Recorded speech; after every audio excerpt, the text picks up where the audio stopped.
Hello everyone, আসসালামু আলাইকুম। Mister short সার্কিটের পক্ষ থেকে আপনাদেরকে সবাইকে স্বাগতম। আপনাদের সঙ্গে আছি আমি আব্দুল্লাহ আল নোমান। গত লেকচারে আপনাদেরকে ধারণা দিয়েছিলাম ডেটাবেস, ডেটাবেস কি, তারপরে ডেটা কি এবং ইনফরমেশন কি। তবে এই লেকচারে আমি আর ওই সম্পর্কে ধারণা দিতে চাচ্ছি না। তবে কিছু বলে রাখি, ডেটা এবং ইনফরমেশন বা উপাত্ত এবং তথ্য। আপনাদেরকে গত লেকচারে আমি ধারণা দিয়েছিলাম যে ডেটা হচ্ছে তথ্যের অন্তর্ভুক্ত ক্ষুদ্রতর অংশসমূহ হচ্ছে ডেটা বা উপাত্ত। যে কোনো কিছুই ডেটা হতে পারে। যেমন আমি যেগুলো কথা বলতেছি এগুলোও ডেটা, আপনি যেগুলো খাতায় লেখেন এগুলো ডেটা, আপনার ল্যাপটপে, আপনার ডেস্কটপে, আপনার ফোন যেগুলো রিজার্ভ করে আছে সবগুলো কিন্তু ডেটা। কিন্তু আমরা কখন তাকে এই ডেটাগুলোকে তথ্য বলে যাব বা তথ্য বলবো, তখনই তথ্য বলবো ডেটাকে প্রক্রিয়াকরণ করে যে অর্থবহুল ফলাফল পাওয়া যাবে তখনই তাকে তথ্য বা ইনফরমেশন বলবো। আমরা আগেও বলেছি যে ডেটা এবং ইনফরমেশনকে আমরা কিন্তু একই বলে থাকি। ডেটাকেও বলে থাকি তথ্য, ইনফরমেশনকেও বলে থাকি তথ্য। ইটস অ্যাবসলিউটলি রং। আবারও বলতেছি, আমি ভাত খাই।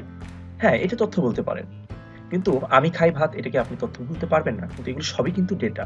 বাট অগুছালো, অর্থবহুল না। গরু আকাশে ওড়ে। এটাকে আপনি তথ্য বলতে পারবেন না। কিন্তু এগুলো কিন্তু ডেটা। আজকে লেকচারে আলোচনা করব ডেটার প্রকারভেদ, টাইপস অফ ডেটা। ডেটা দুই প্রকার, এটা হচ্ছে সংখ্যাবাচক ডেটা আর একটা হচ্ছে অক্ষরবাচক, বর্ণবাচক অথবা অসংখ্যাবাচক ডেটা। আমরা যদি এইটাকে ডেফিনিশন করতে চাই যে সংখ্যাবাচক ডেটা কি এবং অসংখ্যাবাচক বা বর্ণবাচক ডেটা কি, অবশ্যই আপনারা কিন্তু এই সম্পর্কে আপনাদের কনসেপ্ট আছে, তাই না? সংখ্যাবাচক ডেটা হচ্ছে যে সমস্ত ডেটা শুধু সংখ্যা নিয়ে গঠিত তাকে নিউমেরিক ডেটা বা সংখ্যাবাচক ডেটা বলা হয়। যেমন 5, 10, তারপরে 100, 150 ইত্যাদি। আপনারা কিন্তু 5.2 বা 5.2, 10.5 এগুলোকে সংখ্যাবাচক বলতে পারেন, সেগুলো আমি একটু পরে আলোচনা করতেছি। তারপরে হচ্ছে অসংখ্যাবাচক বা বর্ণবাচক বা নন নিউমেরিক্যাল বা নন নিউমেরিক ডেটা বলা হয়। যে সমস্ত ডেটা সংখ্যা প্রকাশ না করে বর্ণ, শব্দ, ছবি, গ্রাফিক্স ইত্যাদি প্রকাশ করে তাদেরকে অসংখ্যাবাচক বা বর্ণবাচক বা নন নিউমেরিক ডেটা বলে। যেমন মোশাররফ নোমান ইত্যাদি। আবার গ্রাফিক্স, কোন ছবি, ঠিক আছে, এগুলো কিন্তু অসংখ্যাবাচক বা বর্ণবাচক ডেটা বলা যায়। এখন আসি সংখ্যাবাচক ডেটা কত প্রকার, অসংখ্যাবাচক ডেটা কত প্রকার। আমরা সংখ্যাবাচকের কথা বলছিলাম যে 5, 10, 100 এগুলো সংখ্যাবাচক, তারপরে 5.2, 5.3 এগুলো সংখ্যাবাচক। তাহলে আমরা আসি সংখ্যাবাচক কত প্রকার। একটা হচ্ছে পূর্ণ সংখ্যা বা ইন্টিজার। পূর্ণ সংখ্যা কোনগুলো? যেগুলো কোনো ভগ্নাংশ না, পূর্ণ সংখ্যা, 12, 15 ইত্যাদি। 100 বলতে পারেন, 200, 1000, 1 লক্ষ, এগুলো হচ্ছে সব পূর্ণ সংখ্যা। আরেকটা হচ্ছে ভগ্নাংশ বা ফ্লোটিং পয়েন্ট, যেমন 12.5, 3.5 ইত্যাদি। এগুলো হচ্ছে ভগ্নাংশ বা ফ্লোটিং পয়েন্ট, কিন্তু এগুলো কি সংখ্যাবাচক ডেটা।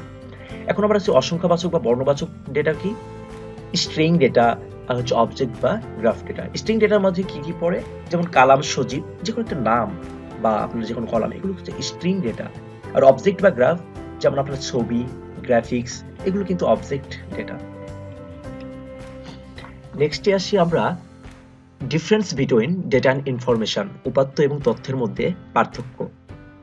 সো আমরা প্রথম লেকচারে বলছিলাম যে ডেটা এবং ইনফরমেশনকে কিন্তু আমরা সবাই এক বলে থাকি।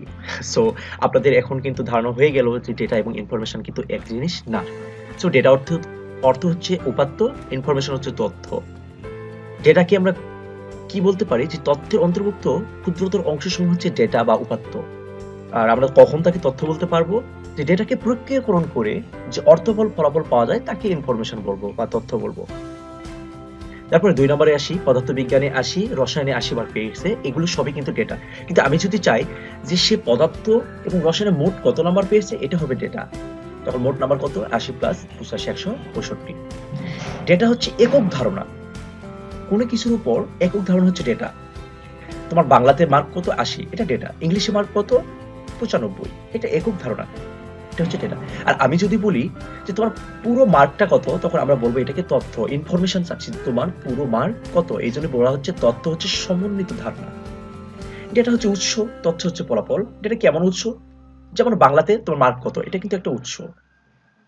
তারপরে ফলাফল কি, যে আমরা পুরো সাবজেক্টে বা পুরো ওই পুরো সাবজেক্টে কত মার্ক পেয়েছে, এটা হচ্ছে তার ফলাফল। ইহা এলোমেলো শব্দ বা বর্ণ সমষ্টি, আর তথ্য সাধারণত সুন্দরভাবে সুসজ্জিত থাকে। যেমন আপনাদেরকে উদাহরণ দিয়েছিলাম যে খাই আমি ভাত, এটি কিন্তু এলোমেলো বর্ণ সমষ্টি, কিন্তু সবই কিন্তু ডেটা। কিন্তু আমি কখনোই কি ইনফরমেশন বলতে পারবো যে তথ্য যখন সুন্দরভাবে সাজানো থাকবে, যে আমি ভাত খাই।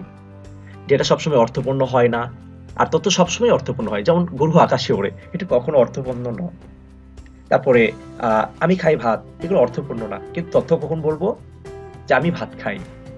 ঠিক আছে? তারপরে সকল তথ্যই উপাত্ত বা ডেটা হতে পারে, অবশ্যই হতে পারে। সকল তথ্যই কিন্তু উপাত্ত বা ডেটা, কারণ তথ্য আমরা উপাত্তর সমষ্টি। আর সকল ডেটা কিন্তু তথ্য না, কারণ সকল ডেটা কেন তথ্য হতে পারে না? কারণ ডেটাগুলো তখনই তথ্য হবে যখন সেগুলো অর্থবহুল হবে বা প্রক্রিয়াকরণ করে থাকবে বা অথবা সাজানো থাকবে, তখনই আমরা তাকে তথ্য বলতে পারবো। ডেটা দ্বারা কোনো সম্পর্কে পূর্ণাঙ্গ ধারণা পাওয়া যায় না। আপনাদেরকে আগেই বলেছি। আমি যদি বলি যে আপনার এই বার্ষিকে সব বিষয়ের মোট মার্ক কত, আপনি কিন্তু পূর্ণাঙ্গ ধারণা পাবেন না। কারণ আপনার প্রত্যেকটি ইন্ডিভিজুয়াল সাবজেক্টের মার্কই হচ্ছে আপনার ডেটা। আমরা কখন পূর্ণ ধারণা পাবো? যখন বলবো যে সবগুলো মার্ক কত, তখন আমরা ইনফরমেশনে কিন্তু যাচ্ছি। যে আমার তথ্য চাই যে তুমি প্রত্যেকটা সাবজেক্টে টোটাল কত মার্ক পেয়েছো। ডেটার উদাহরণ আমি খাই ভাত অথবা খাই আমি ভাত, এগুলো সবই ডেটা। কিন্তু আমি তথ্য কখন বলতে পারবো? আমি ভাত খাই। সো আমরা ক্লিয়ার বা উপাত্ত এবং তথ্যের মধ্যে পার্থক্যগুলো কি? সো ভিউয়ার্স, আজকে লেকচার এই পর্যন্তই। আপনারা যারা আমার চ্যানেলে নতুন অবশ্যই সাবস্ক্রাইব করবেন। ধন্যবাদ সবাইকে। আসসালামু আলাইকুম।